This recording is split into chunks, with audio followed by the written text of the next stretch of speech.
Good morning student. आज के इस वीडियो में पढ़ने वाले हैं रासायनिक संयोग के नियम। बहुत सारे बच्चे लगातार ये शिकायत करते हैं कि सर रासायनिक संयोग के जो नियम हैं हमें समझ में नहीं आ रहे हैं। तो आज आप इस वीडियो को लास्ट तक देखें और आप कभी भी रासायनिक संयोग के नियम भूल नहीं पाएंगे। तो स्टूडेंट स्टार्ट करते हैं। सबसे पहले देखते हैं रासायनिक संयोग के नियम। तो रासायनिक जो संयोग के नियम हैं, कोई भी पदार्थ है या कोई भी तत्व है आपस में जब रासायनिक अभिक्रियाएं करते हैं, आपस में जब संयोग करते हैं, तो ये संयोग कुछ नियमों के तहत होता है। बिना नियमों के रासायनिक अभिक्रियाएं नहीं होती हैं। अतः यही जो संयोग कर रहे हैं पदार्थ या तत्व आपस में जो संयोग कर रहे हैं, आपस में जो अभिक्रियाएं कर रहे हैं, वो कुछ नियमों के तहत होती हैं। उसी को हम रासायनिक संयोग के नियम कहते हैं। अब यहाँ देख लेते हैं कि रासायनिक संयोग के नियम कितने हैं। तो सबसे पहले समझ लेते हैं द्रव्य की अविनाशता का नियम। द्रव्य की अविनाशता का नियम ये प्रथम नियम है और इसको हम एक दूसरे नाम से भी जानते हैं। द्रव्य की अविनाशता के नियम को हम द्रव्यमान संरक्षण का नियम भी कहते हैं। ठीक है, इसी को कहते हैं द्रव्यमान संरक्षण का नियम या द्रव्य की अविनाशता का नियम। दूसरा देख लेते हैं। दूसरा होता है स्थिर अनुपात का नियम। स्थिर अनुपात का नियम। तीसरा देख लेते हैं।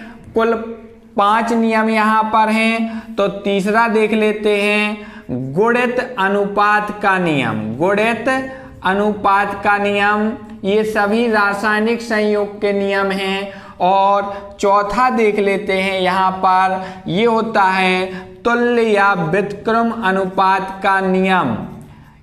व्युत्क्रम अनुपात का नियम। और 5वां देख लेते हैं गैलुसैक का गैसीय आयतन संबंधी नियम।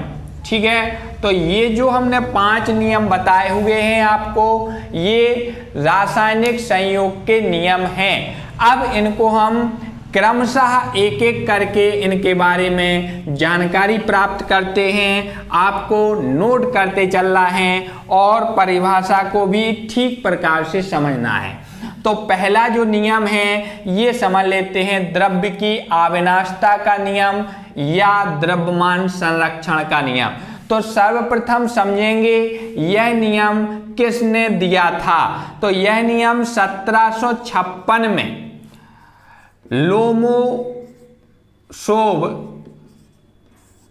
लोमोनोसोव ने दिया था। कितने में? सन 1956 में। लेकिन इसका प्रतिपादन इनने किया था, लेकिन इसका जो डिटेल अध्ययन है वो किया था किसने? लेवोसिये, जो कि आधुनिक रसायन विज्ञान के जनक कहलाते हैं। और लैंडोंट ने और किसने? लेवोसिये ने इसको आगे बढ़ाया हुआ था। तो आप लोगों को याद रखना है 1756 में लोमोनोसोव ने द्रव्य की अविनाशता का नियम या द्रव्यमान संरक्षण का नियम दिया था, जबकि लेवोसिये और लैंडोंट ने इसको आगे बढ़ाया हुआ था। तो समझ लेते हैं इस नियम में क्या कहा गया है। तो इस नियम के अनुसार, द्रव्य की अविनाशता के नियम के अनुसार, किसी भी पदार्थ का जितना द्रव्यमान अभिक्रिया के पहले होता है उतना ही द्रव्यमान अभिक्रिया के पश्चात होता है। मतलब ये है कि द्रव्य ना तो नष्ट होता है और ना ही द्रव्य उत्पन्न होता है। इसलिए इसको द्रव्य की अविनाशता, मतलब जिसका कोई विनाश ना हो, द्रव्य की अविनाशता का नियम कहते हैं। द्रव्य अभिक्रिया के पहले, अभिक्रिया होने के बाद बराबर बना रहता है किसी भी पदार्थ का, किसी भी तत्व का। इसलिए इसे द्रव्यमान संरक्षण का नियम भी कहते हैं। जैसे यहाँ पर हम देख लेते लेते हैं, इसके लिए कुछ प्रयोग हैं। तो एक प्रयोग हम बता रहे हैं, जैसे अपन ने एक फ्लास्क लिया, एक अपन ने गोल पेंदी का क्या लिया, फ्लास्क, इसमें हम थोड़ी सी रेत डाल लेंगे। क्या डाल लेंगे, प्रयोग को ढंग से समझेंगे, द्रव्य की अविनाशता के नियम की पुष्टि करेगा ये। तो यहाँ पर देख लेते हमने इसमें क्या भर लिया, रेत भर ली। रेत भरने के बाद इसके ऊपर हमने एक फास्फोरस का टुकड़ा रख दिया। किसका टुकड़ा, फास्फोरस का टुकड़ा रख दिया, और इसे हमने बंद कर दिया, किससे, कॉर्क से, कॉर्क के ढक्कन से इसको बंद कर दिया।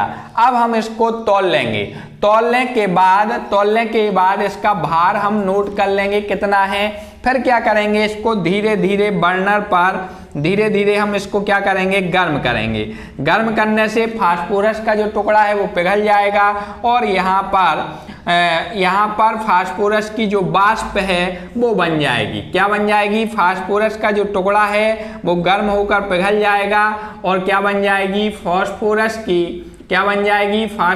की वाष्प बन जाएगी। अब इसको हम ठंडा करके पुनः तौलेंगे तो हमें क्या प्राप्त होगा, मतलब जब फास्फोरस का टुकड़ा था उस समय इसका जो भार था, और अब जब फास्फोरस की वाष्प है उसका भार और इसका भार दोनों का बराबर होगा। अतः ये द्रव्य की अविनाशता के नियम की पुष्टि करता है। ये आपको समझ में आ गया होगा, द्रव्य की अविनाशता की पुष्टि हो गई है। अब इसको हम एक और प्रयोग, जो किसने दिया था, लैंडोल्ट ने जो प्रयोग दिया था, ठीक है, उनके प्रयोग को हम यहाँ पर समझ लेते हैं। उनने क्या किया था कि कुछ एच आकार की एक नली ली थी, इनने क्या ली थी, एच आकार की इनने नली ली थी, और इसको आपस में एक टी नली के द्वारा दोनों ही नलियों को इनने आपस में क्या किया था, जोड़ दिया था। तो यहाँ इस टाइप से प्रयोग रहेगा, ये लैंडोल्ट का प्रयोग है।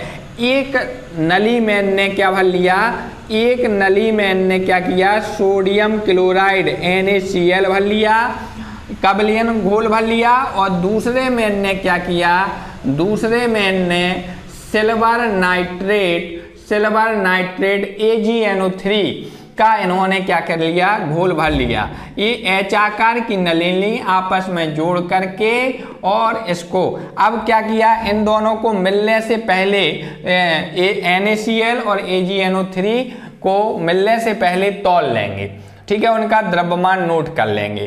फिर इसके बाद क्या किया, हमने दोनों नलियों को ऊपर नीचे इस प्रकार हिला दिया। हिलाने से क्या हुआ, इसका घोल इसमें, इसका घोल इसमें चला गया, और सोडियम क्लोराइड और सिल्वर नाइट्रेट ने आपस में क्रिया करने के बाद सफेद अवक्षेप बना। जैसे यहाँ पर हम रासायनिक क्रिया देख लेते हैं, NaCl प्लस AgNO3, तो इनने जब आपस में इनको मिला दिया है तब क्या बना, तब यहाँ पर Ag जो है वो Cl से क्रिया करेगा, और ये AgCl बना लिया, AgCl का सफेद अवक्षेप बन गया, और प्लस Na जो है वो NO3 से क्रिया करेगा, और ये बनाएगा NaNO3, मतलब सिल्वर क्लोराइड का सफेद अवक्षेप बन गया रासायनिक क्रिया के उपरांत। इनने देखा कि इससे पहले अभिक्रिया जो ये क्या है, अभिकारक, और ये क्या है, क्रियाफल। माने अभिक्रिया, रासायनिक अभिक्रिया में जो पदार्थ भाग लेते हैं वो अभिकारक कहलाते हैं, और जो पदार्थ बनते हैं वे उत्पाद या क्रियाफल कहलाते हैं। तो अभिकारकों का भार और क्रियाफलों का भार बराबर आया, और वह किसको व्यक्त कर रहा है, द्रव्यमान संरक्षण के नियम को, या द्रव्य की अविनाशता के नियम की पुष्टि करता है। ठीक है, तो ये आपको नियम पूरा समझ में आ गया होगा। इससे दूसरा जो हमने आपको बताया हुआ था वो भी आपको ठीक प्रकार से समझना है, अच्छे से देखेंगे। दूसरा रासायनिक संयोग का दूसरा नियम हमने क्या बताया था, आपको पता होना चाहिए। जो दूसरा नियम हमने बताया था स्थिर अनुपात का नियम। दूसरा क्या बताया था, स्थिर अनुपात का नियम। ये भी ठीक प्रकार से समझेंगे। अनुपात का नियम, स्थिर अनुपात का नियम देख लेते हैं। पहले तो स्थिर अनुपात का जो नियम है ये क्या है, इसके बारे में अपन समझ लेते हैं। तो ये स्थिर अनुपात का जो नियम है ये प्राउस्ट ने दिया था। किसने दिया था? प्राउस्ट ने दिया था। और कितने में दिया था? तो आपको ध्यान रखना है 1799 में प्राउस्ट नामक वैज्ञानिक ने स्थिर अनुपात के नियम का प्रतिपादन किया था। अब इसको अच्छे प्रकार से अपन समझेंगे, स्थिर अनुपात का जो नियम है इसके बारे में जानकारी प्राप्त करेंगे।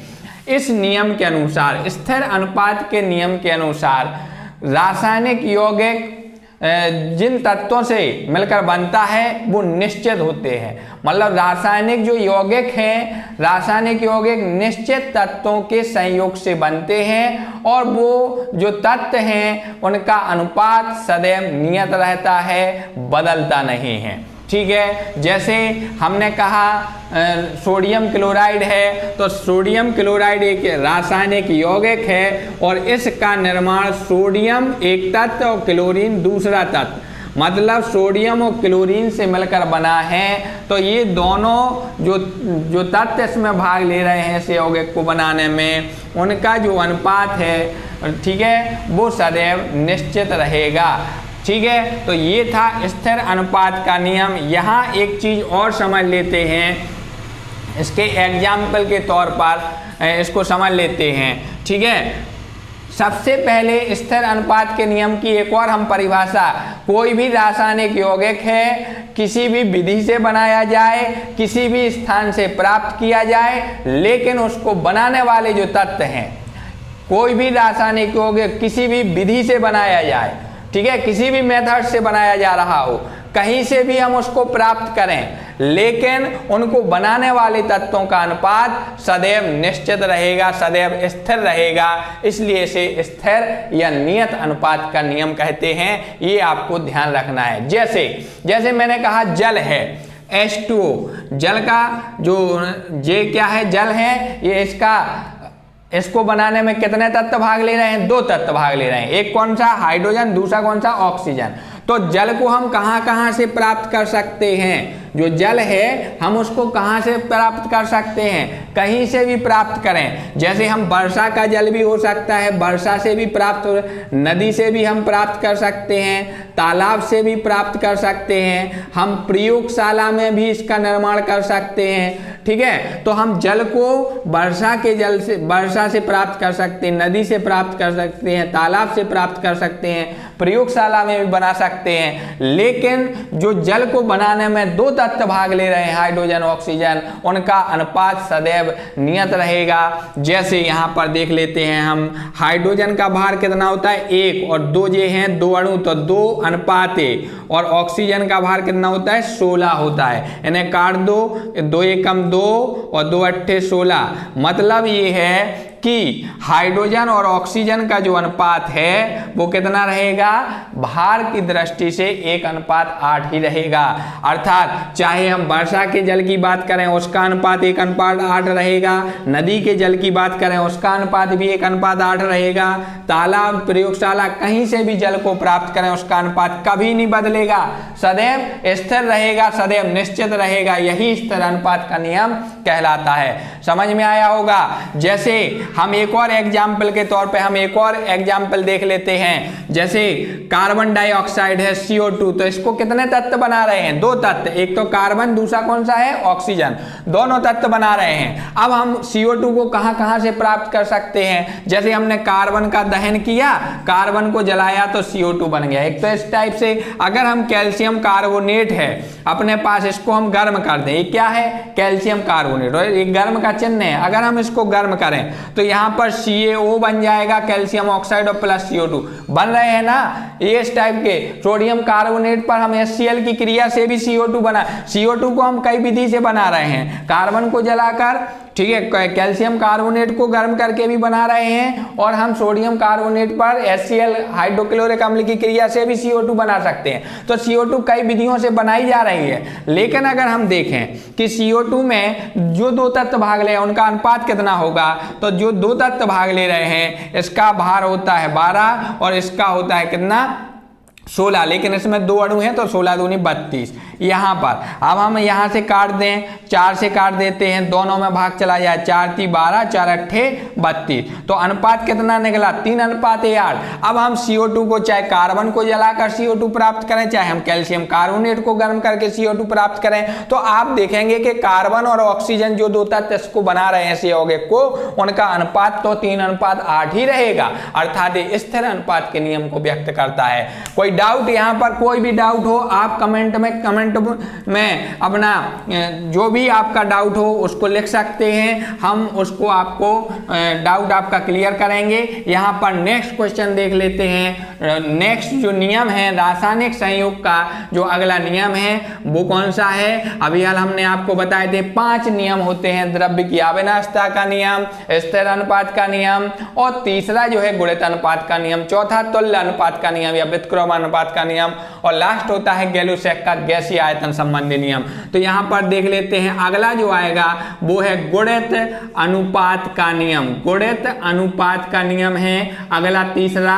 एक चीज ध्यान रखेंगे, आप लोग अगर इसी प्रकार के वीडियो देखना चाहते हैं तो आपको कुछ नहीं करना है, आपकी कोई फीस नहीं लग रही है, ठीक है। यूट्यूब चैनल बिल्कुल हमारा फ्री चल रहा है, आपको कोई भी पैसा देने की जरूरत नहीं है, लेकिन आप छोटा सा काम तो कर ही सकते हैं। आप इसको लाइक कर सकते हैं, कमेंट कर सकते हैं, दोस्तों को शेयर कर सकते हैं, बस इतना सा करना है। और जो हमारे चैनल पर पहली बार आए हैं, हमारे चैनल को पहली बार देख रहे हैं, तो बगल में आप सब लोग जानते हैं कि सब्सक्राइब वाला लाल बटन होगा, आप उसको पुश कर देंगे तो जो लाल है लाल से काला हो जाएगा और आपका channel biology study Ramakant Rawat subscribe हो जाएगा।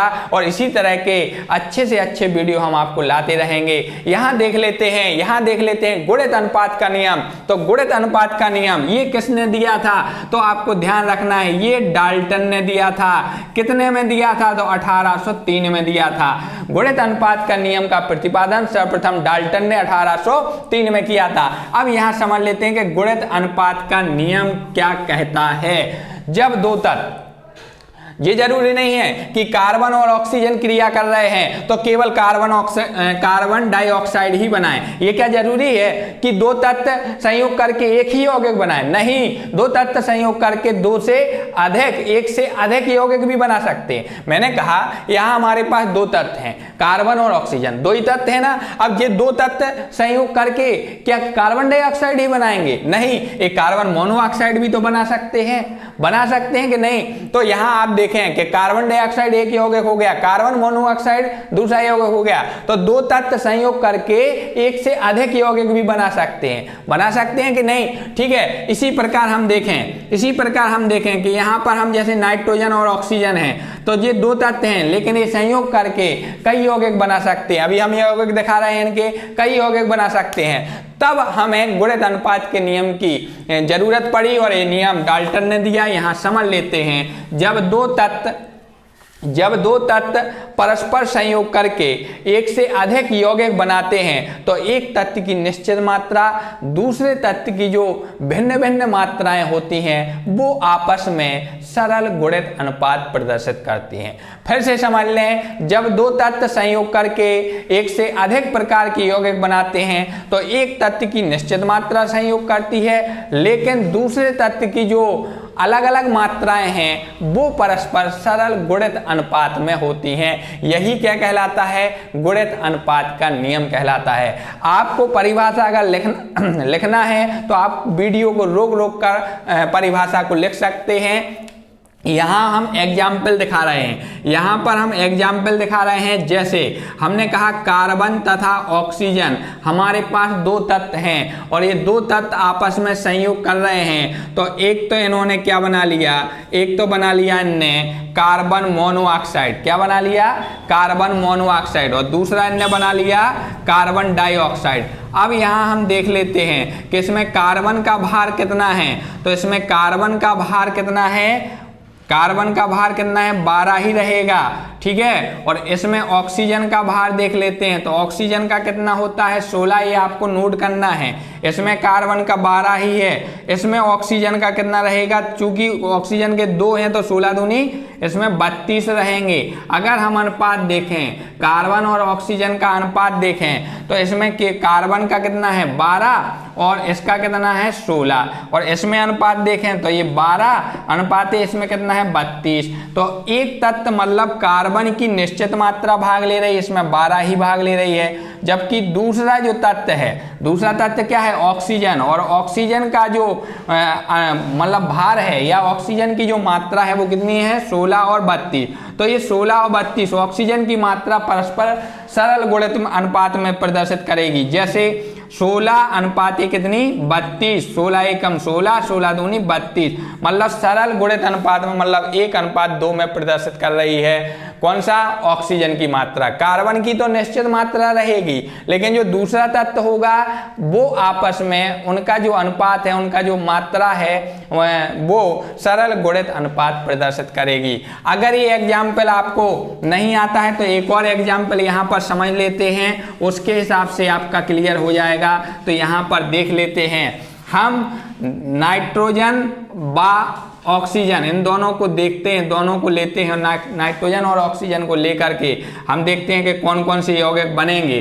तो 5 प्रकार के ऑक्साइड बनाता है नाइट्रोजन। तो सबसे पहले N2O नाइट्रिक ऑक्साइड, ठीक है, ये नाइट्रस ऑक्साइड सॉरी, दूसरा नाइट्रिक N2O2, ये या हम इसको लिख सकते हैं NO भी लिख सकते हैं क्योंकि 2 से 2 कैंसिल हो जाएंगे। अब तीसरा आ जाएगा N2O3 नाइट्रोजन ट्राईऑक्साइड, फिर N2O4 नाइट्रोजन टेट्राऑक्साइड और N2O5 नाइट्रोजन पेंटाऑक्साइड। तो ये आ गए। आप यहाँ पर देखें कि नाइट्रोजन का भार कितना है 14 और 14 दूनी 28, तो यहाँ पर 28 अनुपात ऑक्सीजन का कितना रहेगा 16 रहेगा। ठीक है, यहाँ पर 14 दूनी 28 अनुपात इसका कितना रहेगा, तो 16 दूनी इसका 32 रहेगा। इसका आ जाएगा 28 अनुपात 16 थी, यहाँ पर 48 आ जाएंगे, और यहाँ पर 28 अनुपात 16 चौके 64 आ जाएंगे, और यहाँ पर 16 पंचे 80 आ जाएंगे। तो ये अनुपात निकला। यहाँ आप देखें कि नाइट्रोजन की तो निश्चित मात्रा है, अब इसको हम 2 से भाग दे देते हैं। इसका 2 से भाग देंगे तो कितने 14 दूनी 28 और ये आ जाएगा 8, और ये 14 दूनी 28 और ये आ जाएगा कितना 16 है, और ये आ जाएगा 14, और यहाँ पर ठीक है ये आ जाएगा 24 दूनी 48, ये आ जाएगा 14 और 32, और ये आ जाएगा 16 और ये आ जाएगा 40। तो आप देखें एक तत्व माने नाइट्रोजन की निश्चित मात्रा है, ऑक्सीजन की भिन्न भिन्न। नाइट्रोजन की तो मात्रा आप देख सकते हैं कि कितनी है 14 ही है, सॉरी यहाँ पर 14 लिखना है। नाइट्रोजन की मात्रा तो कितनी है 14 ही है, लेकिन ऑक्सीजन की जो मात्रा है, एक तत्व की निश्चित मात्रा दूसरे तत्व की भिन्न भिन्न मात्राओं में परस्पर सरल गुणित अनुपात होता है। तो दूसरे तत्व की मात्रा देख लो, दूसरा तत्व कौन सा है ऑक्सीजन। ऑक्सीजन की मात्रा देख लो आप कौन सी है 8 अनुपात 16 अनुपात 24 अनुपात 32 अनुपात 40। ठीक है ये है, या हम भाग दे दें 8 का, 8 एकम 8, 8 दूनी 16, 8 ती 24, 8 चौको 32 और 8 पंचे 40, मतलब 1 अनुपात 2 अनुपात 3 अनुपात 4 अनुपात 5 आ रही है। मतलब ये परस्पर सरल गुणित अनुपात को प्रदर्शित कर रहे हैं। तो एक गुणित अनुपात के नियम की पुष्टि करते हैं दोनों ही एग्जाम्पल। इसके बाद चूंकि ये वीडियो बड़ा हो जाएगा, इसके बाद जो तुल्य व्युत्क्रम अनुपात का नियम है और गैलुसैक के गैसीय आयतन संबंधी नियम है, ये हम अगले वीडियो में लेकर आएंगे। रासायनिक संयुग के नियम का पार्ट 2 बनाएंगे। तब तक के लिए आप हमारे चैनल के साथ बने रहिए। धन्यवाद, थैंक यू।